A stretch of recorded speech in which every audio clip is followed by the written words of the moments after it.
മുരളി കണ്ട കഥകളി എന്ന പാഠഭാഗത്തിലെ കുറച്ച് അർത്ഥങ്ങളാണ്. നമുക്ക് പരിചയമില്ലാത്ത വാക്കുകളുടെ അർത്ഥങ്ങൾ. അപ്പം അനവധി എന്ന് പറഞ്ഞാൽ എന്താ? അനവധി, ധാരാളം, എണ്ണമറ്റ എന്നൊക്കെയാണ് അനവധി എന്ന വാക്കിൻ്റെ അർത്ഥം. ഇനി ഉത്തരീയം. ഉത്തരീയം എന്ന് പറഞ്ഞാൽ എന്താ? മേൽമുണ്ട്. നമ്മൾ കഥകളിക്കകത്ത് വേഷമൊക്കെ ഇടുമ്പോൾ ഉത്തരീയമുണ്ടെന്ന് പറയുന്നുണ്ട് അല്ലേ? എന്താ ഉത്തരീയം എന്ന് പറഞ്ഞാൽ? മേൽമുണ്ട്.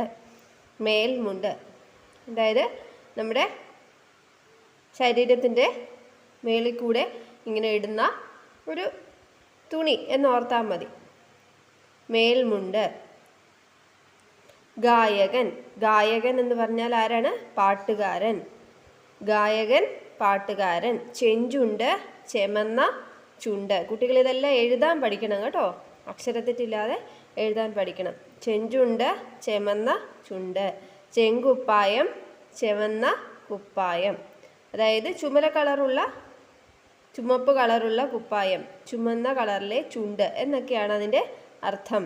മോടി കൂട്ടുക, ഭംഗി കൂട്ടുക. മോടി കൂട്ടുക എന്ന് പറഞ്ഞാൽ എന്താ? ഭംഗി കൂട്ടുക എന്നാണ്. രംഗമണ്ഡപം. രംഗമണ്ഡപം. രായെഴുതി അമ്മിൻ്റെ ചിഹ്നമിട്ട് ഗായെഴുതി മായെഴുതി നായും ഡായും കൂടെ ചേർത്തെഴുതി പായെഴുതി അമ്മിടുന്നതാണ് എന്ത്? രംഗമണ്ഡപം. രംഗമണ്ഡപം എന്ന് പറഞ്ഞാൽ എന്താ? വേദി എന്നേ അർത്ഥമുള്ളൂ കേട്ടോ. വേദി, കലാപരിപാടികൾ അരങ്ങേറുന്ന സ്ഥലം, അതായത് സ്റ്റേജ്. ഇത്രയേ ഉള്ളൂ. രംഗമണ്ഡപം, വേദി. വന്ദിക്കുക, നമസ്കരിക്കുക. വന്ദിക്കുക എന്താ? വന്ദിക്കുക എന്ന് പറഞ്ഞാൽ എന്താ? നമസ്കരിക്കുക അല്ലേ? നമ്മൾ ഗുഡ് മോർണിംഗ് ഒക്കെ പറയുമ്പോൾ കൈ കൂപ്പത്തില്ലേ?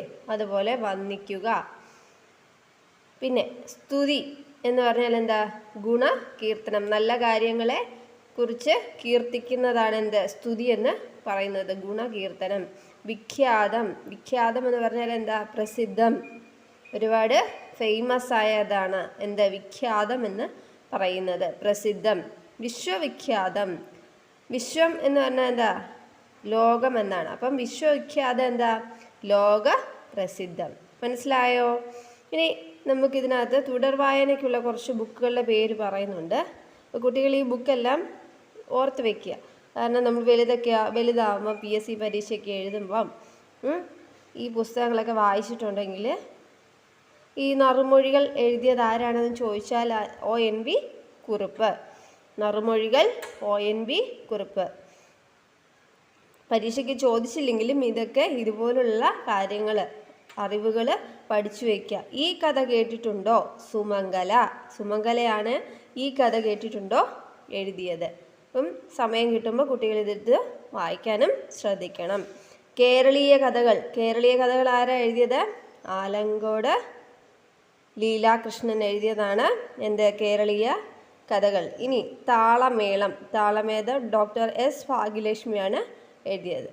അപ്പോൾ ഇത്രയും കാര്യങ്ങൾ കുട്ടികൾ നല്ലതായിട്ട് പഠിച്ച് എഴുതാനൊക്കെ അക്ഷരത്തെറ്റില്ലാതെ എഴുതാൻ പഠിക്കണം കേട്ടോ. Thank you.